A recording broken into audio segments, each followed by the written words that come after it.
From the Alvin and Rosalie Sarachek studio, PBS Kansas presents Ageless Enthusiasm. Coming up on this Ageless Enthusiasm, I speak with Susie Devon, a spiritual and energetic health facilitator on mastering self-care. We can give more love and compassion to those around us when we give it to ourselves. And so that starts with how we take care of ourselves, the multiple dimensions of self-care. I also speak with a couple who are committed to helping others through natural movement and support. We found that there's a lot of people out there struggling. They don't know where to go and what to do to keep moving throughout life. It took me from being someone who was just passionate about fitness to realizing that my purpose was to help people heal pain. I'm Mindy East. All that's coming up on this episode of Ageless Enthusiasm.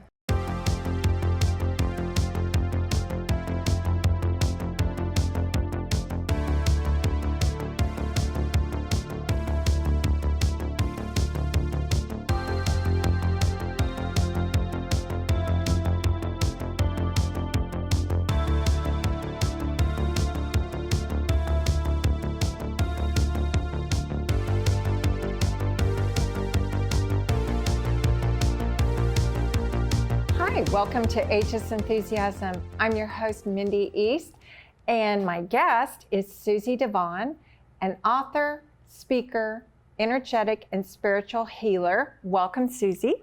Thank you, Mindy. It's great to be here. So you have written a book called Mastering Self-Care. Tell us a little bit about this book and how you came to write it. Okay, so Mastering Self-Care is a book that is for everybody. Everybody is a caregiver of somebody. Their children, grandchildren, pets, but ultimately we need to be caregivers of ourselves. And a lot of times we forget about ourselves in the mix when we're giving away all of our compassion and all of our energy. And so we can give more love and compassion to those around us when we give it to ourselves. And so that starts with how we take care of ourselves, the multiple dimensions of self-care. There's a lot of really good information in the book. And you had a health crisis that started you on a journey, right? I did, yes. When I was 25 years old, I was exposed myself to bug bombs that had arsenic in them. And I experienced arsenic toxicity, which was misdiagnosed for many years. However, I did turn to a path of holistic healing to get better. And I'm in perfect health now. It was quite a journey that I'll spare you all of the details, but there is a chapter in the book that has the story. And I like the fact that you brought up the word energy, because we are spiritual and energy people. We're beings. Yes. And so much of the time we forget about that. What are some ways that we can use some of your methods in the book? Well, you're correct. We are energetic beings to the core. And so there are things that we can do to clear our energy, things that we can do to recenter ourselves, to reground ourselves. One of those that I absolutely love is meditation. So that's something anybody can do. Everybody can do it. And I've actually got some subconscious belief meditations that I've developed called I Am meditations that are very powerful. And that's, I started out doing my work speaking with professional caregivers, with business professionals about burnout and compassion fatigue and how to prevent it. However, what I started to realize when I got going is that everybody has the possibility of experiencing burnout. We can experience that through our work, through parenting, through our career, through even things we enjoy doing if we do too much of it. So burnout is stress with persistence, duration, and intensity. And so that applies to all of us. So that's why I wrote the book, so that there was a method that, something that anybody can look to for a guidance, and that's what the book has. But the meditations are actually a tool that anybody can use as well, that can help us to recenter, reground, connect with ourselves, and to clear the slate, so to speak, so that we can go about our days and about our lives in a much more calm, peaceful, centered place. And they also, though, have healing effects, so that if we're needing a little bit of healing, they can help us do a little bit of inner work and healing.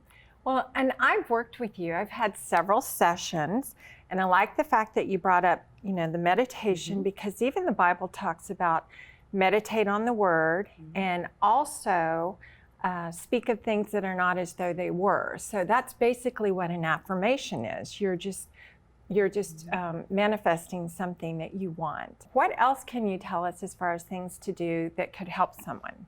Okay, so let's go back to the affirmation term. So with affirmations, when you create an affirmation, you want loving, kind words that you would say to yourself, like you would speak to a friend. And you want those to be in the present, like speaking about them as if they're already here, Right. they've already happened, not something you're reaching or grasping Right. towards. Not in the future, something but you're now. owning it. Yes, right here. It's already yours. And right now. Yeah. Yeah, absolutely. And affirmations are very powerful. What I really love about my work is that I do subconscious or facilitate subconscious belief repatterning with people. So if we don't believe, not just consciously, but subconsciously, what we want to be true, then we're creating with our thoughts that are either present or running behind the scenes in ways that we may not want to. So it's really important to be conscious, aware of what we're thinking, what our beliefs are. And in the areas where things aren't going right, that'll show you the areas in your life where you need to do a little bit of work. And we can repattern our thoughts or rewire our thinking, rewire our brain to be more affirmative, what it is that we want to experience rather than what we're currently experiencing. And then when we do the work within ourselves, then that helps us to shift not only ourselves, we release negative energy that we've been carrying, we change our beliefs, we feel more empowered in our lives, and we create the change inside that then reflects and ripples out into the external world. So then people start to treat us differently. They start to treat us, when we treat ourselves with kindness, with loving words and thoughts and compassion, then other people start to treat us more like that as well. And then we also begin to appreciate and respect ourselves so much more that we wouldn't allow somebody to treat us with disrespect. So we get better at creating boundaries and speaking our truth and living it and embodying that. Right. Well, and we talk to ourselves all the time anyway, whether we admit it or not, but we have this constant monkey chatter going on in our brains. So why not focus on good things rather than bad things? Right. Where your attention goes, the energy flows. And so it is extremely important, like you said. You also do workshops for people. Tell us a little bit about that. Yes, absolutely. So through my two businesses, Blossoming Heart Center, I facilitate psycho-spiritual workshops. So those are people who are going to be a little bit more open-minded and who are really wanting to dive into their emotional stuff with their beliefs. They really don't bump up against people's spiritual beliefs or religious.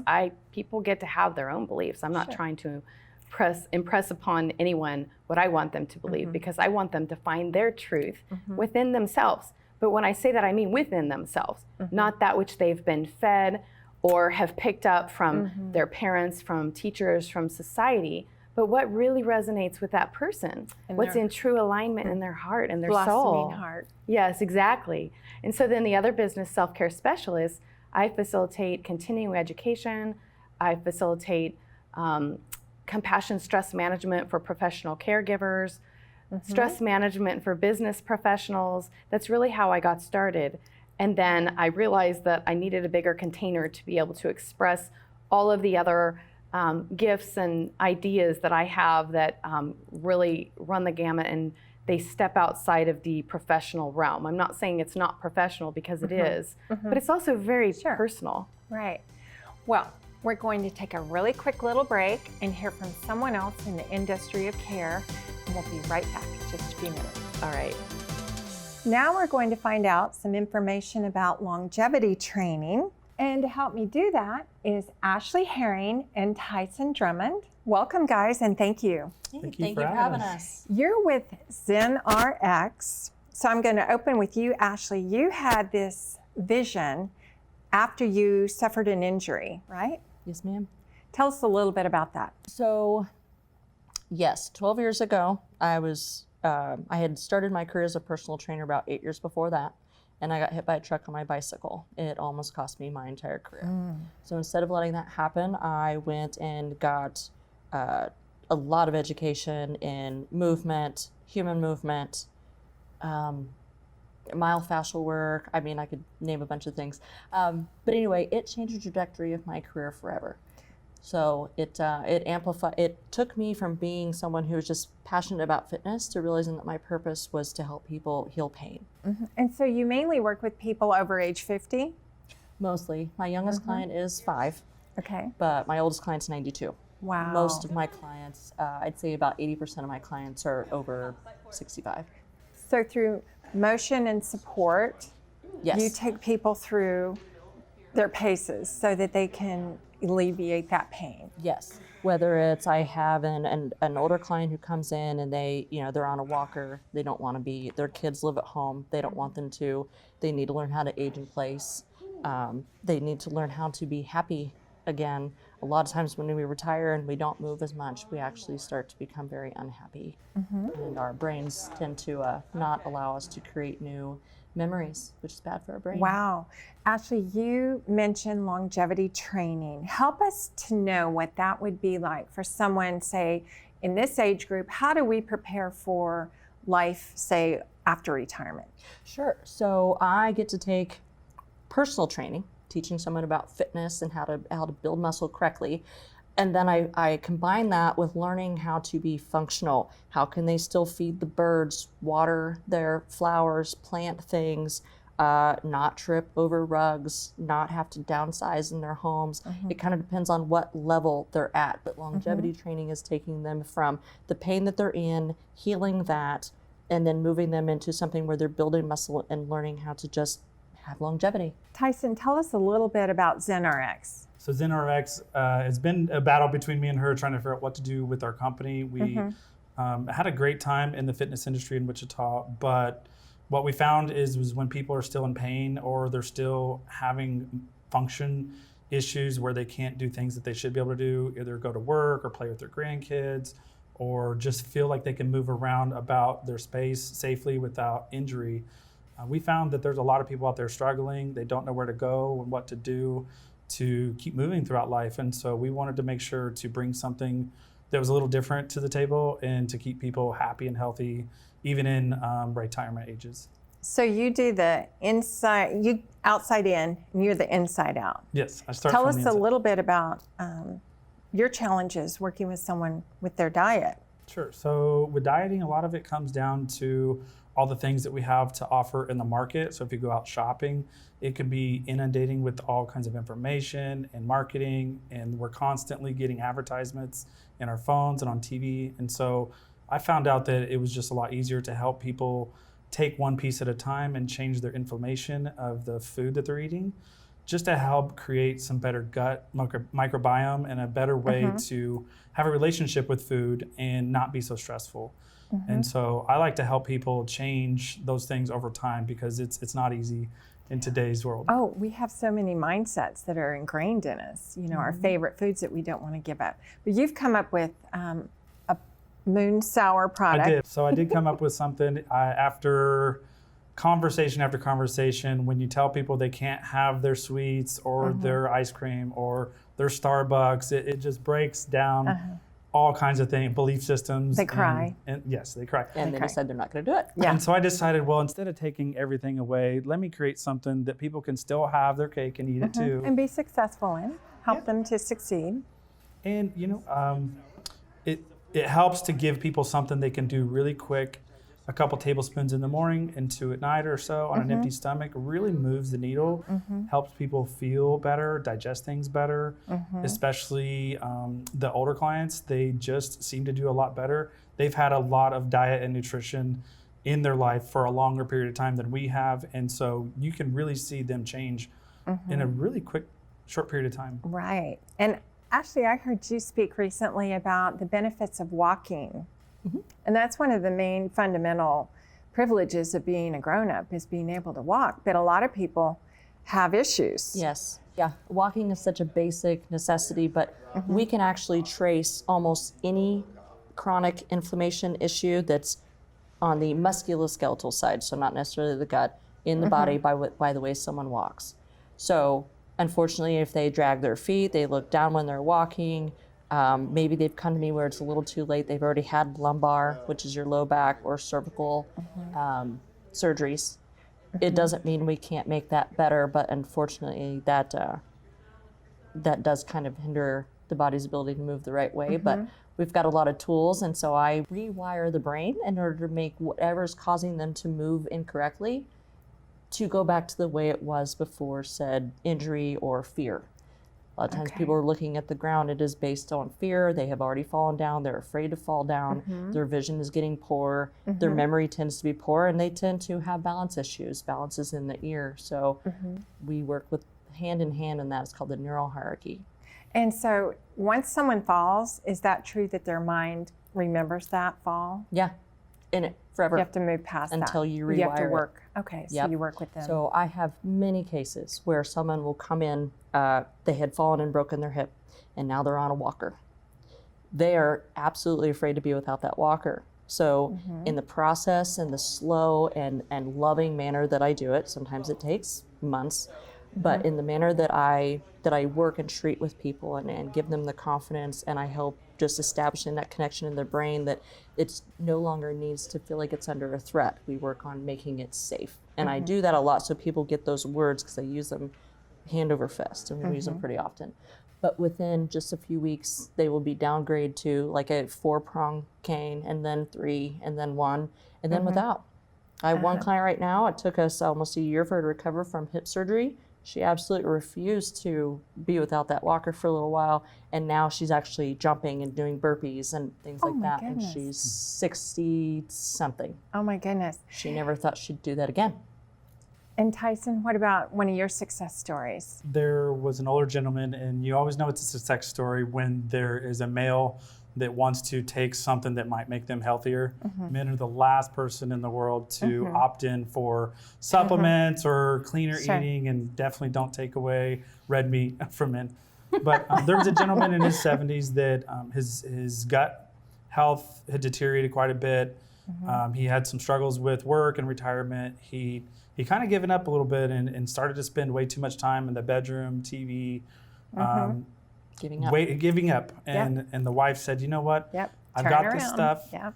that I'm going to give him this moon sour stuff that I found, and this guy Tyson makes it. So Good. got him some moon sour, and it took a couple weeks for him to change, but he's up and out running around. He's losing belt loops, and he drives from clear across the other side of town to come get moon sour from me now. And so Oh, wow. the happiness is what you can see in people's faces. It's in their eyes when you can see that they're starting to change and progress. And you know, sometimes it takes a little trust with our loved ones. It's hard to have our moms and siblings, brothers and sisters, or wives, you know, to take chances on something because everybody has something to try. Sure. And hopefully, you know, by the process of just giving it a shot, things get better. Yep. And I've seen it. It really breaks our hearts to be the last resorts. But when that person is willing to try, whether it's they've been told they need to do surgeries or pills, don't want to, or that they didn't think their gut would ever change, that was the way it was going to be, and whether they're going from the inside out, the outside in, when you can have someone have a smile like yours walk in after 2 or 3 weeks of being with us, that we've changed their lives already. And they've been suffering, some of these people have been suffering for 50, 60 years. Wow. Well, that's got to be your reward, is seeing that happiness. I- Well, it made me happy to have you guys on today. Awesome. Thank you so much for your time and expertise. Thank you, for letting us be Thank you, here. Mindy. And now we're back with Susie Devon again. Susie, they say that success and happiness is an inside job. What do you say to that? I absolutely agree with that. So we can have all the things. We can have all the physical things that we want, all the toys, all the stuff. We can have everything looking good. But if we don't feel good on the inside, if we're not comfortable in our own skin, in an alignment with who we really are, then none of the other stuff really matters that much. It doesn't feel right. It's like you're putting on a pair of shoes that doesn't fit. Or wearing a and mask. you're pretending. Yeah, or wearing a mask. And so that is really not the ideal. The ideal is to dive in and to be pure in your intention and to create a life that starts from within you and is an expression of you and your higher self, the best part of you. And you know, part of getting to that place of feeling in your authenticity is being willing to go into the places that don't feel comfortable. Being willing to feel and realize that yes, we have the emotions of happiness and joy and enthusiasm and all those emotions that people really want to feel.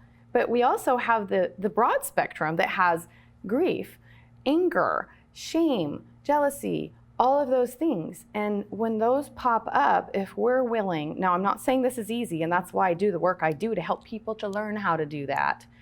But when we can embrace all of our multiple dimensions and embrace them with compassion and love, because we are human, we're doing the best that we can, and nobody is perfect, and I think we're kind of perfect in our imperfection.